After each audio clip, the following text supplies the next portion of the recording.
پارٹیاں اس میں شامل نہیں ہوتی، ہم امینڈمنٹس نہیں کر سکتے، لیکن اگر کوئی یہ کہے تو میں اگین دوبارہ اس کو ریپیٹ کروں گا کہ وہ درست نہیں ہوگا۔ اچھا، اب یہاں پہ ایک سوال پیدا ہوتا ہے کہ آج عباسی صاحب چودھری نثار علی خان صاحب کا ایک بیان اخبارات میں شائع ہوا ہے جس میں وہ کہہ رہے ہیں کہ ہم نے پیپلز پارٹی کو یا ایوان صدر کو کوئی ایسی غیر مشروط یقین دہانی نہیں کروائی کہ ہم صدر سے استعفے کا مطالبہ نہیں کریں گے۔ انہوں نے کہا کہ ہمارا جو تعاون ہے وہ سپریم کورٹ پر جو فیصلہ ہے سپریم کورٹ کا اس پر عمل درآمد سے مشروط ہے۔ کچھ حلقوں میں تاثر ہے کہ چودھری نثار علی خان کی پالیسی کچھ اور ہے، نواز شریف صاحب کی پالیسی کچھ اور ہے۔ دیکھیں میر صاحب، میرا اور خورشید شاہ صاحب نے بیان دیا ہے کہ چودھری نثار صاحب کو اس قسم کے بیانات شہباز شریف صاحب سے پوچھ کے دینے چاہیے۔ اچھا، میں چھوٹی سی ایک گزارش کروں گا کہ پہلی بات تو یہ ہے میر صاحب کہ مجھے بھی یہ معلوم ہے کہ کل آپ بھی سی ایم پنجاب کے ساتھ بیٹھے ہوئے تھے کسی جگہ کے اوپر،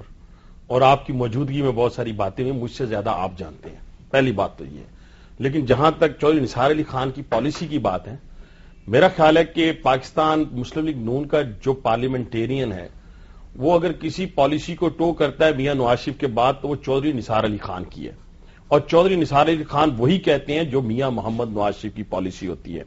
انہوں نے آج تک اس سے کسی جگہ کے اوپر بھی حد کو کراس نہیں کیا، اور بڑے منجے پارلیمنٹیرین ہیں، سیزنڈ پارلیمنٹیرین ہیں، اور ان کی منہ سے نکلی ہوئی بات پاکستان مسلم لیگ نون اور لوگ جو پاکستان میں بسنے والے ہیں وہ میاں نواز شریف کی بات کو تصور کرتے ہیں۔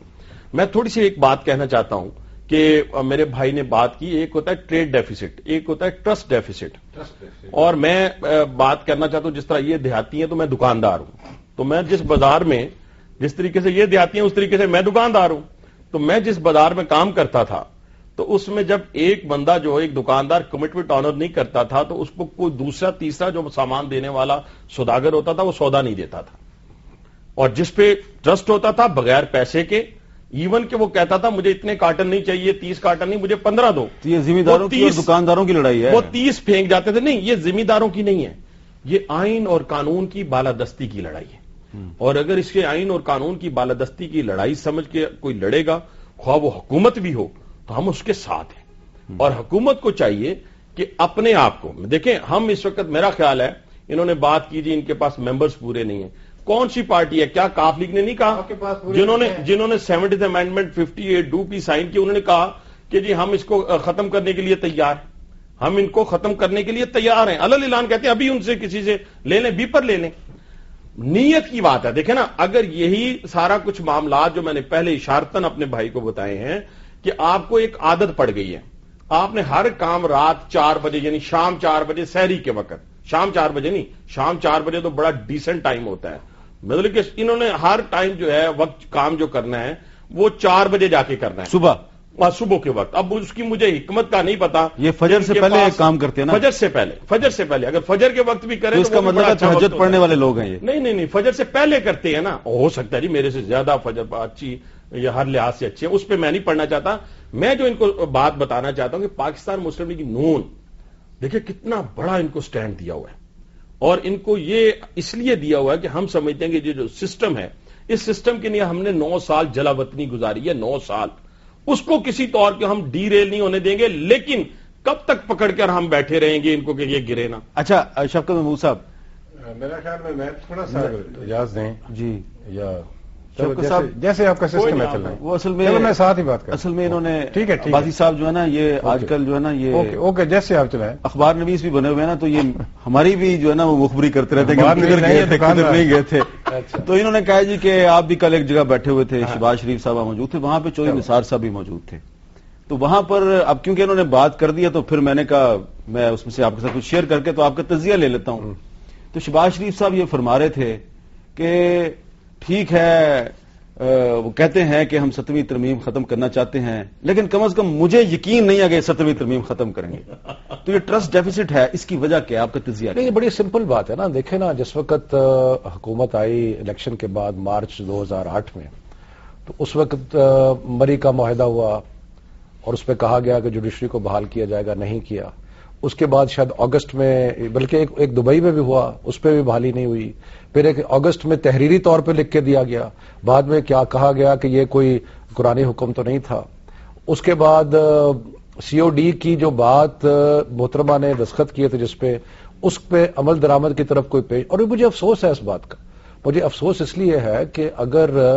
یہ پیپلز پارٹی اور میری پرانی پارٹی ہے، مجھے بڑا ہمدردی ہے پیپلز پارٹی کے ساتھ، لیکن پیپلز پارٹی اگر اس کی طرف پیش رفت کرتی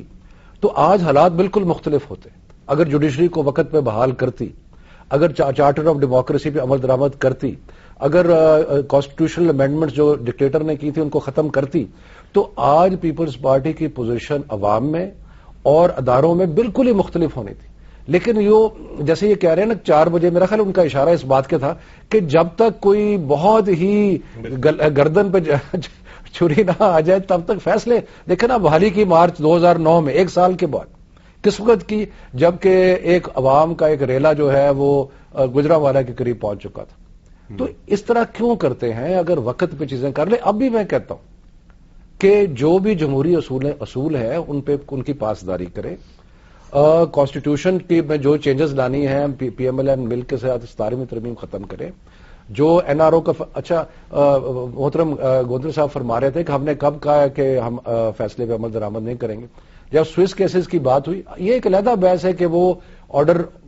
ہونا چاہیے نہیں ہونا چاہیے، اس کی قانونی نقطہ کیا ہے. لیکن پرائم منسٹر صاحب نے فرمایا وہ تو 12 سال کیس چل چکے ہیں، اب ہم اپنے پریزیڈنٹ کے خلاف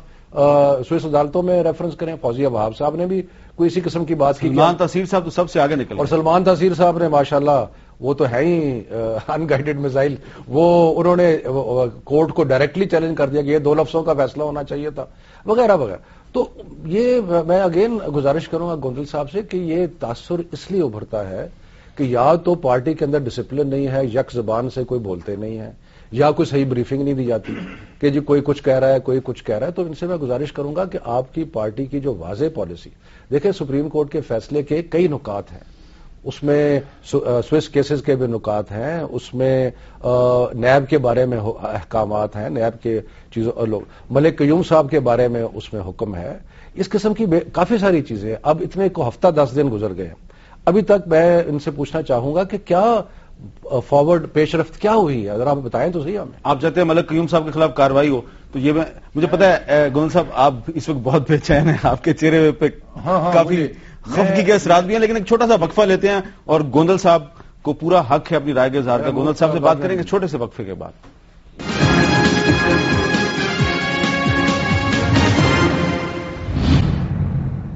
وقفے کے بعد کیپٹل ٹاک میں دوبارہ خوش آمدید. اور یہ جو وقفہ تھا اس کا فائدہ یہ ہوا کہ نذر محمد گوندل صاحب کے جو چہرے پہ خفگی اور غصہ تھا وہ ختم ہو چکا ہے. جی گوندل صاحب، آپ شفقت محمود صاحب کا جواب دینا چاہ رہے تھے. نہیں، میں پہلے اپنے چھوٹے بھائی کی جواب، جس نے بڑی ڈسپلن پارٹی کی بات کی ہے، میں ان سے صرف اتنا پوچھنا چاہوں گا کہ جب یہ نثار Ali Khan G H Q میں 2 دفعہ رات 12 بجے ملے اور اگلے دن اسلام آباد اپنے پنجاب ہاؤس میں میاں محمد نواز شریف نے پریس کانفرنس اوپنلی ان کی سرزنش کی کہ آپ کیوں ملے ہیں، تو اس کے بارے میں ان سے پوچھ سکوں گا کہ میاں صاحب نے بات ٹھیک کی یا ان لوگوں نے بات ٹھیک کی. جی بتائیں جی کس نے بات ٹھیک کی؟ مجھے اچھا اس کے بعد بڑی خوبصورت بات کی ہے انہوں نے کہ ان کی نیت ٹھیک نہیں ہے. سب سے پہلے میں کئی دفعہ عرض کر چکا ہوں، نیت پہ شک نہیں کیا، کئی دفعہ عرض کر، چلو نیت پہ شک نہیں ہے، ہمارے کام پہ شک ہے، چاہے ہمارے کام پہ شک ہے. میں کلیئر کر رہا ہوں، کلیئر کر لیتا ہوں. بڑی سمپل سی بات ہے، ڈکٹیٹرشپ میں اور جمہوریت میں ایک بنیادی فرق ہے. ڈکٹیٹرشپ فیصلے کرتی ہے جس انداز میں وہ کرے. اور میں آپ ہی کے پروگرام میں مجھے بھی ایک دوست نے، اور مجھے کئی دفعہ یاد ہے، لیکن میں سچی بات ہے باسی صاحب کے احترام میں وہ جواب پہلے کبھی نہیں دیا، لیکن آج میں ضرور دینا چاہوں گا کہ سوچ سمجھ کے فیصلے کرتے ہیں، ڈیلے کرتے ہیں، ہم کرتے ہیں. لیکن پریس کانفرنس کے حوالے سے میں عرض کرتا چلوں، ہم نے کہا تھا ہم کسی جج کو نہیں نکالیں گے اور اس کا ریکارڈ پہ موجود ہے. اس میں ہم نے یہ نہیں کہا تھا کہ ڈوگر کو کل نکال دیں گے اور نیا چیف جسٹس لے آئیں گے. ہم نے کہا تھا کہ ہم چودھری افتخار کو بحال کریں گے لیکن ہم کسی جج کو نہیں نکالیں گے. اور ہم نے ثابت کیا، جب اس کی ریٹائرمنٹ قریب آئی تو ہم نے اس کو بحال کر دیا. میں نے کئی دفعہ کہا کہ پولیٹیکل مائلیج اگر انہوں نے لیا ہے تو مجھے اس پہ بھی کوئی اعتراض نہیں. پالیٹکس کرنی ہے تو پولیٹیکل مائلیج لوگ لیتے ہیں، کسی کی کمزوری سے فائدہ اٹھاتے ہیں، کسی کی ایک حکمت عملی سے فائدہ اٹھاتے ہیں. اگر انہوں نے فائدہ اٹھایا ہے تو میں ان کو مبارکباد دیتا ہوں. لیکن اگر ہمیں جج افتخار محمد چودھری صاحب کو بحال نہ کرنا ہوتا، ہمیں محترمہ کا حکم نہ ماننا ہوتا، تو اس کو ڈکٹیٹر نکال کر گیا تھا. ہم نے اس کو بحال کیا، اس کی تنخواہیں جاری کی سارے ججز کی، ان کو سیکورٹی دی اور اس وقت تک